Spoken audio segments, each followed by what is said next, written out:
বিশ্বনবী হাসান হুসাইনকে সব সময় দেখতে যেতেন, হাসান হুসাইনের সাথে খেলা করতেন। বিশ্বনবী বলতেন, হাসান হুসাইন হচ্ছে রাইহানাতাইন, আমার সুগন্ধি, আমার পারফিউম। ওনাদের শরীর থেকে বিশ্বনবী ঘ্রাণ নিতেন।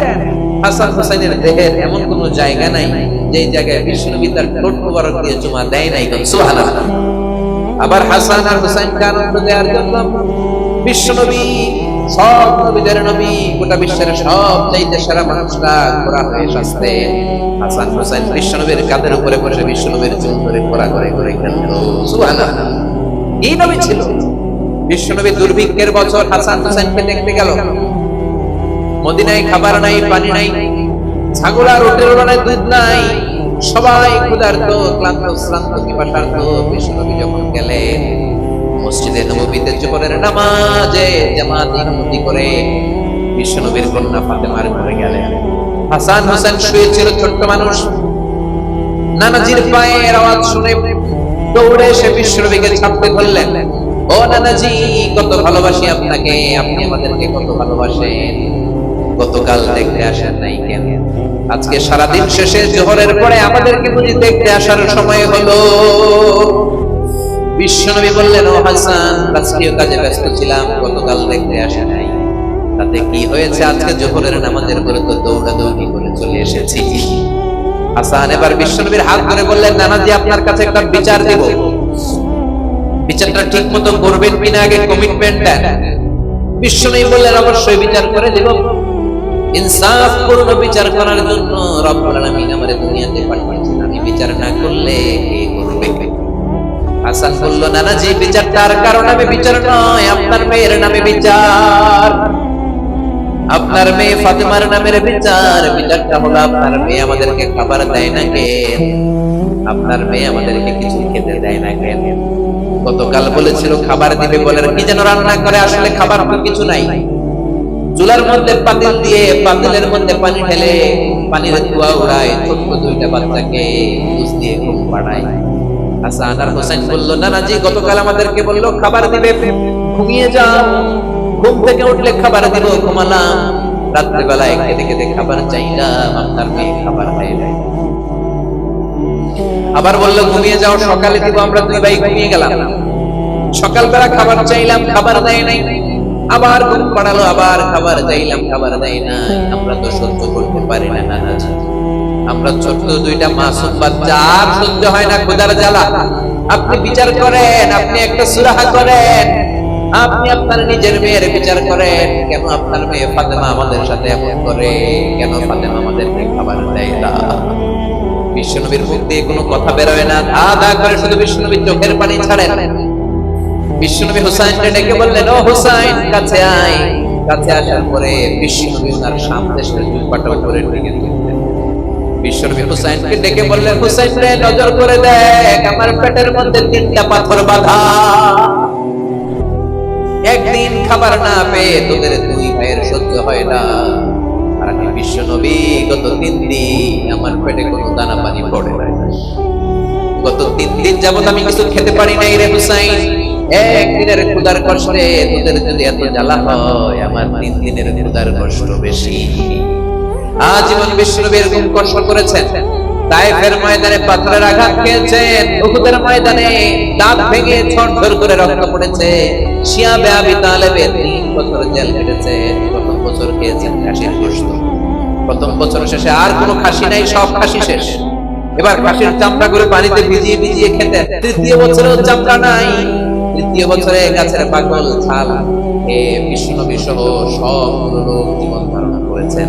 তায়েফের ময়দানে পাথরের আঘাত খাওয়ার পরেও বদদুয়া করেন নাই, ঠিক কিনা? হাজার ব্যথা বেদনার পরে ফিরে আসনি তুমি আপন ঘরে, দিনের আলো তুমি ছড়িয়ে দিলে, চলে গেলে মদিনায় মক্কা ছেড়ে। হে রাসূল, তোমাকে ভুলি আমি কেমন করে? কে না খেয়ে দিন প্রচারের কাজে নিজেকে দিয়েছ বিলিয়ে, তায়েফের কাফিরেরা চিনল না সে আলো, দুষ্ট ছেলেদের পিছু দিলে দিয়ে। নূরের আঘাতে ক্ষত বিক্ষত হই, সারা শরীর থেকে রক্ত ঝরে। হে রাসূল তোমাকে বলি আমি কেমন করে। আল্লাহু আকবার। কেমন নবী ছিলেন তিনি, কেমন নবী যেদিকেই তাকান আমাদের জীবনে তার জীবনী থেকে শিক্ষা আছে না নাই? খুনসুটি করতেন নাতিদের সাথে। হুসাইন একবার বিশ্বনবীকে প্রশ্ন করলো, নানাজি মানিল আমজাদ ইলাল্লাহ আনতা আমানা, ও নানা বলেন কে আল্লাহর কাছে বেশি দামি, আপনি নাকি আমি? বিশ্বনবী বললেন আনা আনা আমজাদ, আমি বেশি দামি, কারণ আমি সব নবীদের সরদার। তুমি হুসাইন আর হাসান বলে আমার উম্মত, আমার দাম বেশি। হুসাইন বলল, নানাজি আনা লা ওয়াফিক, আমি মানি না, আমি মানি না, আমার চাইতে আপনার দাম বেশি নয়, বরং আমি আপনার নাতি হয়েও আপনার চাইতে আমার দাম বেশি। সুবহানাল্লাহ। বিশ্বনবী বললেন, কেমন করে তোমার দাম বেশি, বলো বলো। হুসাইন বলল, নানাজি মাসমু আবিক, আপনার বাবার নাম কি? বিশ্বনবী বললেন, আমার বাবার নাম হলো আব্দুল্লাহ।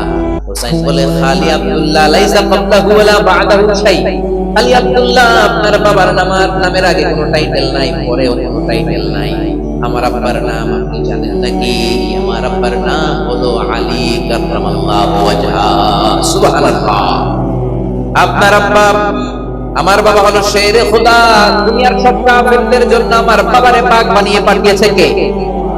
আমার বাবা বিশ্ব নবীর মেয়ের জামাই। আপনার আব্বা আব্দুল্লাহ কি কোন নবীর মেয়ের জামাই নাকি? বিশ্ব নবীর মুখ দিয়ে কথা বের হয় না। হুসাইন আবার প্রশ্ন করলেন, নানা বলেন তো মাসমু উম্মি, হোয়াটস ইওর ফাদারস নেম, আপনার মায়ের নাম কি নাম?